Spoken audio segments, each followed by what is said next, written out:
Sebanyak 4 kilogram sabu dan 2.472 butir pil ekstasi dimusnahkan Satuan Reserse Narkoba Polrestabes Palembang Selasa 17 Juni 2024. Narkoba tersebut merupakan barang bukti hasil operasi penangkapan 3 tersangka kurir. Sebelum dimusnahkan, barang bukti terlebih dahulu diuji tim laboratorium forensik dan dipastikan mengandung metafetamin. Proses pemusnahan dilakukan dengan cara di blender, dicampur cairan pembersih lantai lalu dibuang ke saluran air agar tidak bisa digunakan lagi. Narkoba asal Pekanbaru itu dimusnahkan sebagai bagian dari prosedur hukum dan upaya pencegahan penyalahgunaan barang bukti.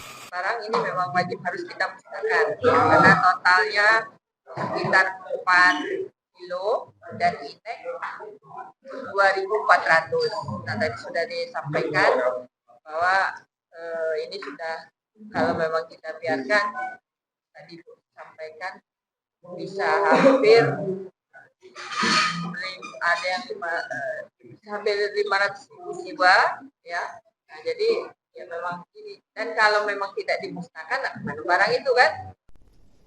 Berkas perkara ketiga tersangka, yakni IY, RD, dan NV, saat ini hampir rampung dan segera dilimpahkan ke kejaksaan. Ketiganya terancam hukuman mati. Sebelumnya ketiga tersangka ditangkap saat mengendarai mobil dengan kecepatan tinggi dan dicurigai polisi Satuan Lalu Lintas Polrestabes Palembang. Yudi Kiswanto, Kompas TV, Palembang, Sumatera Selatan.